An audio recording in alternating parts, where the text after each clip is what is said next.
since that favor is so heavy, it's going to have some tests. There's going to be some tests. You ain't going to just get to where you want to be without some obstacles. All we see is our plan. And we, if I do that in 2 months, I'll be where I want to be. No. How many know nothing goes to plan?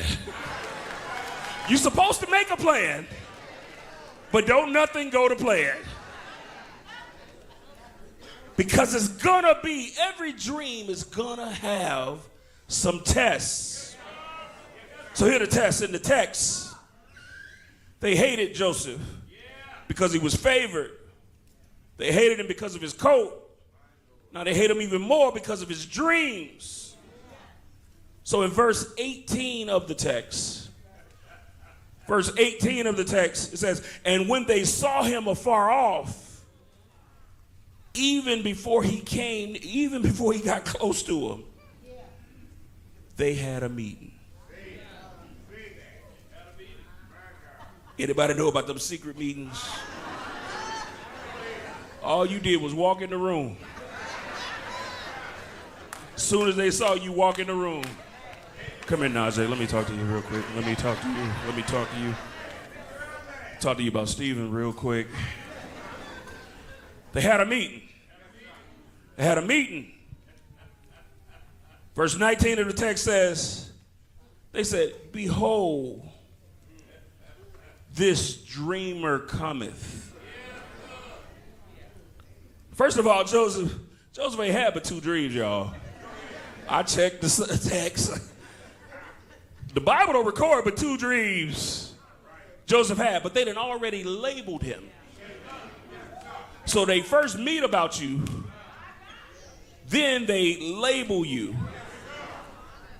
And they label you with something that you didn't label yourself. Because Joseph never said, I'm the dreamer. They said he was the dreamer. And that's how people do. They call you what they see in you, and they get mad at you about what they see in you. Man, she thinks she's something. I never said I was something. You said I was something.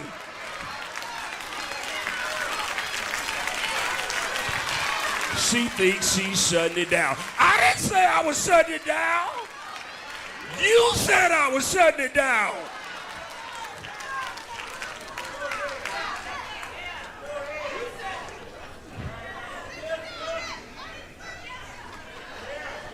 They meet, then they label. At the end of verse 20, it says it all.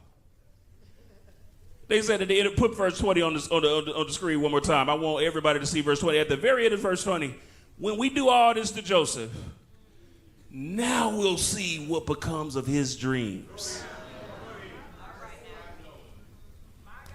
They thought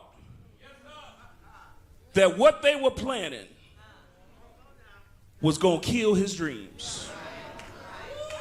Your enemy thinks that what they're talking on the phone right now about you it's going to stop God's plan for you.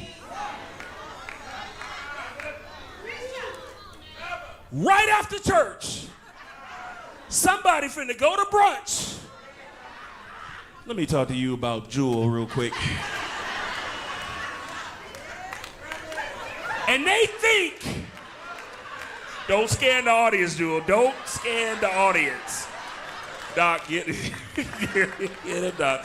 I ain't mean that. Let me change the subject. McCain, they gonna talk about you, right? Forget Jewel. They gonna talk about you, McCain. And they think the plan that they're gonna come up with is gonna kill what God is doing in your life. But when God has given you a dream, he will sustain the dream because the dream he gave you is really not your dream. The dream that God gave you is really his dream. He's just using you to carry out his dream. So the dream that you thought you dreamed is really God's dream, and he ain't gonna let his dream fail.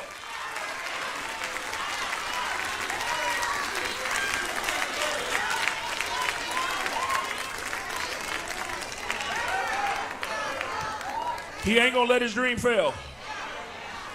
You gonna get shaky, you gonna get weak, you gonna get tired, you gonna feel like you about to buckle, but he ain't gonna let you fall. Cause it ain't your dream, it ain't your burden, it's his.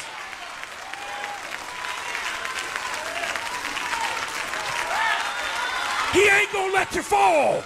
High five your neighbor, say he ain't gonna let you fall.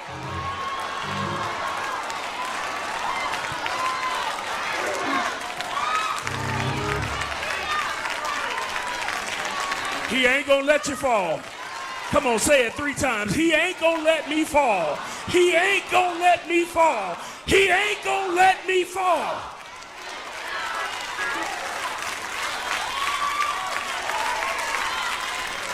It's his dream.